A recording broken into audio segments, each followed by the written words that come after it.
Je vous dirai maintenant, chers amis, que Vivaldi, comme tous les hommes de génie, eut à lutter contre l'incompréhension, la jalousie et la malveillance de ses contemporains.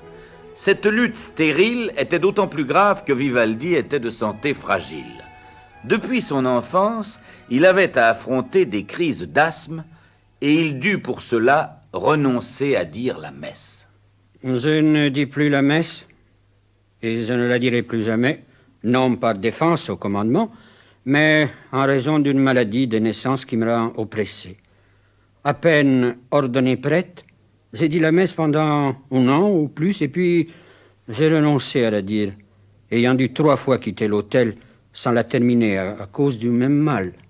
Je vous parlais de jalousie et de malveillance. Eh bien, certains firent courir le bruit qu'un jour, l'abbé Vivaldi avait brusquement quitté l'hôtel pendant la célébration de la messe pour aller à la sacristie noter une idée musicale qui lui était venue à l'improviste. Bien qu'il ait pu aisément s'en défendre, cette calomnie l'affecta beaucoup. Sa santé était devenue si fragile qu'il ne pouvait plus se déplacer qu'en gondole ou en carrosse, car la marche lui était interdite et le fatiguait trop. Et pourtant, la musique de Vivaldi demeurait énergique, joyeuse, pleine de vie et de santé.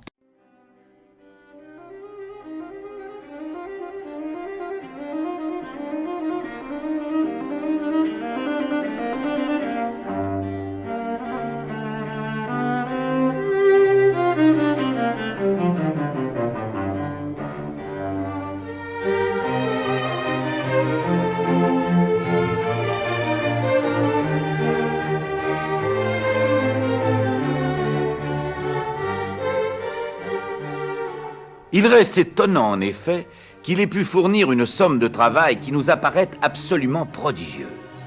Il faut que vous reteniez qu'il a écrit 454 concertos, 75 sonates, 15 symphonies, 56 opéras et une multitude d'œuvres religieuses, des oratorios et des cantates. Cela était dû à une force de caractère qui lui permettait de dominer les misères de sa santé. Le président de Brosse, qui n'avait pas manqué de lui rendre visite, constatait qu'il avait une furie de composition prodigieuse. Je l'ai vu se faire fort de composer un concerto avec toutes ses parties plus promptement qu'un copiste ne pouvait le copier. Cette facilité acquise à force de travail, ne trouvez-vous pas qu'elle est semblable à celle que nous admirons chez Bach, chez Mozart? En 1713, Vivaldi compose et fait représenter à Vicenza, ville voisine de Venise, son premier opéra, Autunn in Villa, dont le sujet est tiré de l'histoire romaine. L'année suivante, il écrit pour le théâtre Sant'Angelo de Venise un second opéra, Orlando Finto Pazzo. Malgré sa santé fragile, il voyage beaucoup et en 1718, il se rend à Mantoue où il séjourne plus de 2 ans en qualité de maître de musique à la cour. La congrégation qui dirige l'hospice de la Pietà s'inquiète des absences de Vivaldi et lui rappelle qu'il doit fournir au moins 2 concertos par mois pour ses pensionnaires.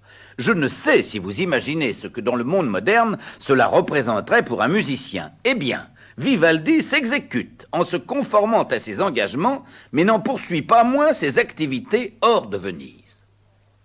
Nous le retrouvons en 1723 à Rome, où il fait représenter 3 opéras de sa composition et joue lui-même en soliste devant le pape.